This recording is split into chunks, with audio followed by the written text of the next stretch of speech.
ಕೊಡಿಸ್ತಾ ಇಲ್ಲ. ಹಾಲಾಡಿಯಲ್ಲಿ ಸೆರೆ ಹಿಡಿದಂಥ ಅಡ್ಕ ಬಡ್ಕ ಆನೆ ಆರೋಗ್ಯದಲ್ಲೂ ಕೂಡ ಏರುಪೇರು ಕಂಡುಬಂದಿದೆ. ವನ್ಯಜೀವಿ ವಿಭಾಗದ ಸಿಸಿಎಫ್ ಹನುಮಂತಪ್ಪ, ಡಿಎಫ್ಒ ಇಬ್ಬರೂ ಕೂಡ ನಿರ್ಲಕ್ಷ್ಯ ತೋರಿದ್ದಾರೆ ಅನ್ನುವಂಥ ಗಂಭೀರ ಆರೋಪ ಕೇಳಿಬರ್ತಾ ಇದೆ. ನೋಡಿ, ದಸರಾ ಸಂದರ್ಭದಲ್ಲಿ ಆನೆಗಳನ್ನ ಕರ್ಕೊಂಡು ಬರ್ತಾರೆ ಕಾಡಿನಿಂದ ನಾಡಿಗೆ. ದಸರಾ ಮೆರವಣಿಗೆಯಲ್ಲೂ ಕೂಡ ಆನೆಗಳು ಭಾಗವಹಿಸ್ತವೆ. ಆದರೆ ತದನಂತರದಲ್ಲಿ ಶಿಬಿರದಲ್ಲಿ ಇರುವಂಥ ಆನೆಗಳನ್ನು ಚೆನ್ನಾಗಿ ನೋಡ್ಕೊಳ್ಬೇಕು, ಪೌಷ್ಟಿಕ ಆಹಾರ ಇರ್ಬೋದು, ಜೊತೆಗೆ ಚಿಕಿತ್ಸೆ ಇದೆಲ್ಲ ಕೊಡಬೇಕು. ಆದರೆ ಶಿವಮೊಗ್ಗ ದಸರಾದಲ್ಲಿ ಭಾಗಿಯಾಗಿದ್ದಂಥ ಆನೆಗಳ ಸ್ಥಿತಿ ಈಗ ಗಂಭೀರ ಆಗಿದೆ. ಯಾವುದಕ್ಕೋ ಇಂಜೆಕ್ಷನ್ ಕೊಟ್ಟರೆ ಇನ್ಯಾವುದೋ ರಿಯಾಕ್ಷನ್ ಅನ್ನೋ ಹಾಗೆ ಕಾಲು ನೋವಿಗೆ ಇಂಜೆಕ್ಷನ್ ಕೊಟ್ಟರೆ ಅದರಿಂದಾಗಿ ಪಾಪ ಆನೆಯ ಕಿವಿ ಉದುರು ಬೀಳ್ತಾ ಇದೆ. ಮತ್ತೊಂದು ಆನೆಯ ಸ್ಥಿತಿಯನ್ನು ನೀವು ನೋಡ್ತಾ ಇದ್ದೀರಾ, ಕುಂಟ್ಕೊಂಡು ಓಡಾಡ್ತಾ ಇದೆ. ಯಾಕೆ ಸರಿಯಾದ ಚಿಕಿತ್ಸೆಯನ್ನು ಕೊಡಿಸ್ತಾ ಇಲ್ಲ ಅಧಿಕಾರಿಗಳು ಅನ್ನುವಂಥ ಪ್ರಶ್ನೆ ಸಹಜವಾಗಿಯೇ ಈಗ ಹುಟ್ಕೊಂಡಿದೆ. ಸಕ್ರೆಬೈಲು ಆನೆ ಬಿಡಾರದಲ್ಲಿ ಇರುವಂಥ ಆನೆಗಳ ಪರಿಸ್ಥಿತಿಯನ್ನು ನೀವು ಗಮನಿಸ್ತಾ ಇದ್ದೀರಾ. ಒಂದು ಆನೆ ಕುಂಟ್ತಾ ಇದೆ, ಇನ್ನೊಂದು ಆನೆ ಕಿವಿನೇ ಉದುರುತ್ತಾ ಇದೆ. ಹಾಗಾದರೆ ಏನು ಇಂಜೆಕ್ಷನ್ ಕೊಟ್ಟರು, ಏನು ತಪ್ಪಾಗಿದೆ ಅಲ್ಲಿ, ಅದ್ರ ಬಗ್ಗೆ ಈಗ ಆಕ್ರೋಶ ಕೂಡ ವ್ಯಕ್ತವಾಗ್ತಾ ಇದೆ. ಶಿವಮೊಗ್ಗದ ದಸರಾದಲ್ಲಿ ಪಾಲ್ಗೊಂಡಿದ್ದಂಥ 4 ಆನೆಗಳ ಪರಿಸ್ಥಿತಿಯೂ ಕೂಡ ಈಗ ಗಂಭೀರವಾಗಿದೆ. ಆನೆಗಳಿಗೆ ಏನಾಗಿದೆ, ಅಲ್ಲಿ ಏನು ರಿಯಾಕ್ಷನ್ ಆಗಿರೋದು, ಏನು ಇಂಜೆಕ್ಷನ್ ಕೊಟ್ಟಿದ್ರು, ಅದ್ರ ಬಗ್ಗೆ ಈಗ ಗಮನ ಹರಿಸಬೇಕಿದೆ.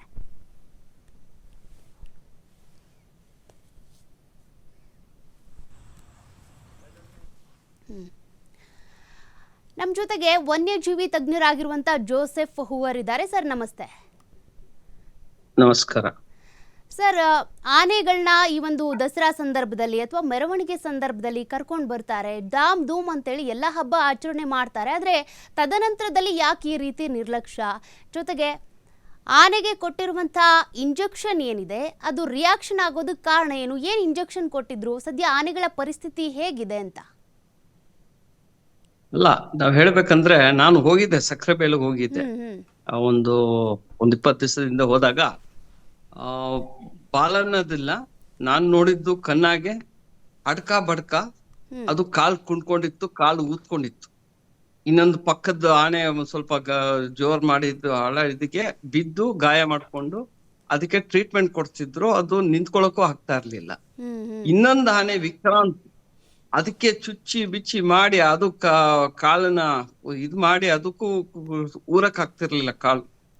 ಅವಾಗ ಸ್ವಲ್ಪ ನಡೆಯಕ್ ಶುರು ಆಗಿತ್ತು. ಈಗ ಬಾಲನ್ನಾಗ್ ಬಂದ್ರೆ ಇವ್ರು ಹುಷಾರಿಲ್ಲ ಆನೆ ಗೊತ್ತಿದ್ರ ಮೇಲೂ ಯಾಕೆ ಇವ್ರು ಹೋಗಿ ದಸರಾ ಪ್ರೊಸೆಷನ್ ಕಳಿಸಿದ್ರು. ಅದು ನಮಗ್ ಮಾಹಿತಿ ಬಂದಿರೋದು ಏನಂದ್ರೆ, ಇವ್ರು ಅದು ಕಳಿಸ್ಲೇಬೇಕು ಅಂದ್ಬಿಟ್ಟು ಅದಕ್ಕೆ ಈ ಇಂಜೆಕ್ಷನ್ ಹಾಕಿರೋದು. ಕಾಲ್ ನೋವಿದೆ, ಇಂಜೆಕ್ಷನ್ ಹಾಕ್ಬಿಟ್ಟು ಈ ತರ ಇನ್ಫೆಕ್ಷನ್ಗಳು ಆಗಿ ರಿಯಾಕ್ಷನ್ ಆಗಿ ಇನ್ಫೆಕ್ಷನ್ ಆಗಿ ಕಿವಿಯಿಂದ ಕ್ಯೂ ಕಟ್ಟಿ ಇದು ನರ ಎಲ್ಲ ಇದಾಗ್ತಿದೆ ಅಂದಿದ್ಗೆ ಅವ್ರು ಆಪರೇಷನ್ ಮಾಡಿ ಕ್ಯೂನ ತೆಗ್ದಿದ್ದಾರೆ. ಇವತ್ತಿನ ಸಿಚುವೇಶನ್ ಬಾಲನ ಬಹಳ ವೀಕ್ ಆಗಿದೆ, ಅದು ಒಂದು. ಇನ್ನೊಂದು ನಮ್ಗೆ ಗೊತ್ತಿರಂಗೆ ಸಾಗರ್ ಆನೆನೂ ಹಾಗೆ ಇದೆ. ಅದಕ್ಕೂ ಏನೋ ಈ ತರ ಸಿಚುವೇಶನ್ ಬಂದು ಅದು ಒಂದು ನೋವೊಳಗಿದೆ. ಅದಕ್ಕೂ ಮೆಡಿಕಲ್ ಫೆಸಿಲಿಟೀಸ್ ಏನ್ ಕೊಡ್ತಿದ್ದಾರೆ. ಈಗ ನಾನು ಸೀದಾ ಬರ್ತೀನಿ, ಅಲ್ಲಿನ ಆಫೀಸರ್ಸ್ ಅವ್ರಿಗೆ ಎಬಿಲಿಟಿ ಇದೆಯಾ, ಅವ್ರಿಗೆ ಆನೆ ಬಗ್ಗೆ ಗೊತ್ತಿದ್ಯಾ? ಆನೆ ಬಗ್ಗೆ ಅವ್ರಿಗೆ ಗೊತ್ತಿಲ್ಲ. ಯಾಕಂದ್ರೆ ಇದೇ ಡಿಎಫ್ಒ ಅಲ್ಲಿರೋರು ಈಗ ಸಕ್ರೆಬೈಲು ನೋಡ್ಕೊಳ್ಳೋ Shivamogga wildlife DFO Prasanna Patagar ಅವರು 1-2 ವರ್ಷದ ಹಿಂದೆ ಒಂದು ಇದೇ ತರ ಆನೆಗಳನ್ನ ದಸರಾ ಕಳ್ಸಿದ್ರು. ಒಂದು ಆನೆ ಕಳ್ಸಿದಾಗ ಅದು ರಿಹರ್ಸಲ್ ಮಾಡ್ಬೇಕಾದ್ರೆ ಮರಿ ಹಾಕ್ಬಿಡುತ್ತೆ. ಸೊ ಇವ್ರಿಗೆ ಡಿಎಫ್ಒಗೆ ಗೊತ್ತಿರ್ಲಿಲ್ಲ ಈ ಆನೆ ಪ್ರೆಗ್ನೆಂಟ್ ಆಗಿದೆ ಅಂದ್ಬಿಟ್ಟು. ಮತ್ತೆ ಅಲ್ಲಿರೋ ಒಂದು ಇವ್ರೀಗ ಈಗ ಅಲ್ಲಿ ಇಲ್ಲ ಒಬ್ರು ವೆಟರ್ನೇರಿಯನ್ ವಿನಯ್ ಅಂದ್ಬಿಟ್ಟು, ಅವ್ರಿಗೆ ಇದು ಬಸರಿ ಅಂತ ಗೊತ್ತಿರ್ಲಿಲ್ಲ. ಸೊ ಆ ತರ ನಮ್ಮ ಅಂಡರ್ಸ್ಟ್ಯಾಂಡಿಂಗ್ ಇದೆ ಅನಿಮಲ್ದು. ಸೊ ನಾವ್ ಹೇಳ್ತಿರೋ ಸರ್ಕಾರಕ್ಕೆ, ನೀವ್ ಫಸ್ಟ್ ಈ ದಯವಿಟ್ಟು ಈ ಕ್ಯಾಂಪ್ನೆಲ್ಲ ಕ್ಲೋಸ್ ಮಾಡ್ಬಿಡಿ. ಯಾಕಂದ್ರೆ ಇದು ಬೇರೆ ಸಕ್ರೆಬೈಲ್ ವಿಷಯ ಇಲ್ಲ, ಮತ್ತಿಗೂಡೊಳಗೂ ಪ್ರಾಬ್ಲಮ್ ಇದೆ, ದುಬಾರಗಳಿಗೂ ಪ್ರಾಬ್ಲಮ್ ಇದೆ, ರಾಮ್ಪುರ ಒಳಗೂ ಪ್ರಾಬ್ಲಮ್ ಇದೆ, ಎಲ್ಲಾ ಕಡೆನೂ ತೊಂದರೆಗಳಿದೆ. ಹೊಸ ಕ್ಯಾಂಪ್ಗಳು ಮಾಡ್ಕೊಂಡ್ ಬರ್ತಿದ್ದಾರೆ. ಬಟ್ ನಿಮಗೆ ಫೆಸಿಲಿಟೀಸ್ ಇದೆಯಾ? ಫಸ್ಟ್ ನಿಮಗೆ ಡಾಕ್ಟರ್ಗಳಿದ್ದಾರಾ? ಸ್ಪೆಷಲಿಸ್ಟ್ ವೈಲ್ಡ್ ಲೈಫ್ ವೆಟರ್ನೇರಿಯನ್ಸ್ ಇದ್ದಾರಾ? ಇಲ್ಲ. ನಿಮ್ಮ ಹತ್ರ ಮೆಡಿಕಲ್ ಫೆಸಿಲಿಟೀಸ್ ಇದೆಯಾ? ಓಕೆ ಎಕ್ಸ್ರೇ ತಗ್ಸ್ಕೋಕೆ ಫೆಸಿಲಿಟಿ ಇದೆಯಾ, ಫ್ರಾಕ್ಚರ್ ಆಗಿದ್ರೆ ಇದೇನೋ ಗಾಯ ಆಗಿದ್ರೆ ಅದ್ ಏನು ಡಯಾಗ್ನೋಸಿಸ್ ಮಾಡಕ್ ನಿಮ್ಗೆ ಎಬಿಲಿಟಿ ಇದೆಯಾ, ನಿಮ್ ಹತ್ರ ಫೆಸಿಲಿಟಿ ಇಲ್ಲ. ಸೊ ನೀವ್ ಏನಕ್ಕೆ ಆನೆಗಳನ್ನ ಕಟ್ ಹಾಕ್ಬಿಟ್ಟು ಅದು ಬಡ್ದು ಈ ತರ ರೋಗ ಬಂದು ಅದು ನೋವಿಂದ ಸಾಯ್ಬೇಕು? ಹೌದು. ಸೊ ನಿಮಗ್ ಆಗ್ಲಿಲ್ಲ ಅಂದ್ರೆ ದಯವಿಟ್ಟು ನಿಮ್ ಕ್ಯಾಂಪ್ಗಳನ್ನ ಕ್ಲೋಸ್ ಮಾಡ್ಬಿಡಿ. ಈಗ ವನ್ಯಜೀವಿ ಮಾನವ ಸಂಘರ್ಷ ಜಾಸ್ತಿ ಆಗ್ತಿದೆ ಆನೆಗಳಿಂದ ಅಂದ್ಬಿಟ್ಟು ಆನೆಗಳನ್ನೆಲ್ಲ ನಾವು ಹಿಡಿದು ಕ್ಯಾಪ್ಚರ್ ಮಾಡಿ ಇಲ್ಲಿ ತಂದ್ಬಿಟ್ಟು ಕ್ರಾಲಲ್ಗೆ ಇಟ್ಟಾಗ ಕ್ರಾಲಲ್ಗೆ ಟ್ರೈನಿಂಗ್ ಕೊಡ್ಬೇಕಾದ್ರೆ ಕುಮ್ಕಿ ಮಾಡಕ್ಕೆ ಈ ತರ ಬೇರೆ ಇಂಜುರಿ ಮಾಡ್ತಾರೆ. ಯಾವ್ದೋ ನಮ್ಮ ವಿಕ್ರಾಂತ್ ಇರ್ಲಿ ಮತ್ತೆ ಹಡ್ಕ ಬಡ್ಕ ಒಳ್ಳೊಳ್ಳೆ ಆನೆಗಳು ನೋಡಿದ್ರೆ ಹೆಂಗಿದೆ ಆನೆಗಳು, ಅದನ್ನ ಇವತ್ತು ನೋಡಿದ್ರೆ ಅಯ್ಯೋ ಪಾಪ ಅನ್ಸ್ತದೆ, ಇದೇನು ಆನೆನಾ ಅಥವಾ ಬೇರೆ ಏನು ಪ್ರಾಣಿ ತರ ಆತರ ಮಾಡಿಬಿಟ್ಟಿದ್ದಾರೆ.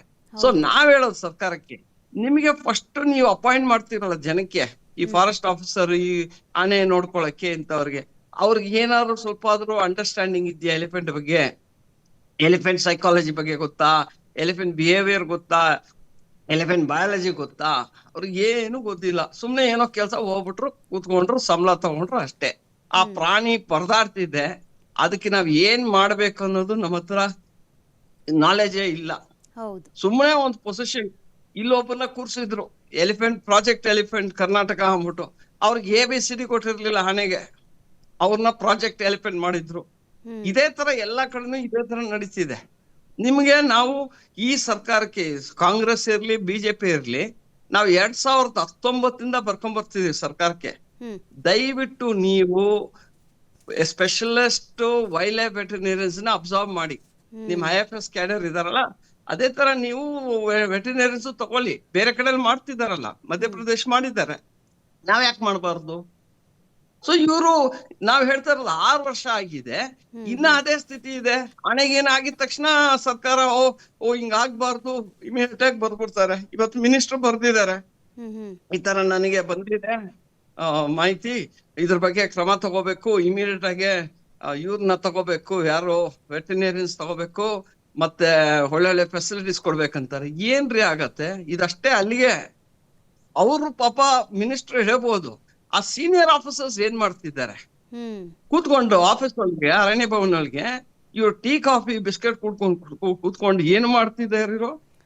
ಇಷ್ಟು ವರ್ಷ ನಡೀತಿದ್ಯಲ್ಲ ಈ ತರ. ಈಗ ಈ ನಡುವೆ ಅಂತೂ ಮಾನವ ವನ್ಯಜೀವಿ ಸಂಘರ್ಷಗಳು ಜಾಸ್ತಿ ಆಗ್ತಿದೆ. ದಿನಕ್ಕೂ ಹುಲಿ ದಾಳಿ ಆಗ್ತಿದೆ ಜನದ ಮೇಲೆ, ಅಥವಾ ಅದ್ರ ಅವ್ರದ್ದು ಹಸುಗಳ ಮೇಲೆ ದಾಳಿ ಆಗ್ತಿದೆ, ಇಲ್ದರ ಆನೆಗಳು ಊರ್ ಕಡೆ ಬರ್ತಿದೆ. ಅಂತ ಸಂದರ್ಭದೊಳಗೆ ನೀವು ಎಲ್ಲಾ ಕಡೆನೂ ವೆಟರ್ನರಿಯನ್ಸ್, ವೈಲ್ಡ್ ಲೈಫ್ ಎಕ್ಸ್ಪರ್ಟ್ ವೆಟರ್ನರಿಯನ್ಸ್ ಬೇಕು. ಇರೋದೇ 4 ಜನ. ಒಬ್ರು ಬಂದೀಪುರ್ ಒಳಗಿರೋರು, ಅವ್ರು ಎಲ್ಲಾ ಕಡೆನೂ ಓಡಾಡ್ಬೇಕು. ಆಮೇಲೆ ಇನ್ನೊಬ್ರು ವೆಟರ್ನರಿಯನ್, ಎಲ್ರು ಗೊತ್ತು, ನಮ್ಮ ಅರ್ಜುನ ಹೆಂಗ್ ಸತ್ತೋಯ್ತು ಅಂದ್ಬಿಟ್ಟು, ಎಸ್ಲೂರು ಒಂದ್ ಬೇರೆ ಆನೆ ಜೊತೆ ಫೈಟ್ ಮಾಡಿ ಇವ್ರು ತಪ್ಪಾಗಿ ಗುಂಡಾಕಿ ಇನ್ನೊಂದು ಆನೆ ಗುಂಡಾಕಿದಿಂದ ಆ ಅರ್ಜುನ ಸತ್ತೋಯ್ತು. ಆಮೇಲೆ ಇದೇ ವೆಟರ್ನರಿಯನ್ ಯಾವ್ದೋ ಒಂದು ಹುಲಿ ಹಿಡಿಯಕ್ ಹೋಗ್ಬಿಟ್ಟು ನಾಗರಹೊಳೆ ಯಾವ್ದೋ ಬೇರೆ ಹುಲಿಗೆ ಮದ್ದಾಕಿ ಕ್ಯಾಪ್ಚರ್ ಮಾಡಿ ಅದು ಝೂ ಕಳಿಸ್ತಾರೆ. ಸೊ ಈ ತರ ಇರ್ಬೇಕಾದ್ರೆ ಏನ್ ನಡೆಯತ್ತೆ? ಏನ್ ಮಾಡಕ್ ಆಗತ್ತೆ? ನೀವು ಆನೆಗಳನ್ನ ಪಾಪ ಹಿಡ್ದಾಕೊಂಡ್ ಬಂದ್ಬಿಡ್ತೀರಾ, ಬಂದ್ಬಿಟ್ಟು ಕಟ್ಟಾಕ್ಬಿಟ್ಟು ಈ ತರ ಬೇರೆ ಚಿಂತೆ ಕೊಟ್ಟು ಅದನ್ನ ಸಾಯಿಸೋದ್ ಬೇಕಾ? ಅಲ್ಲ ಸರ್,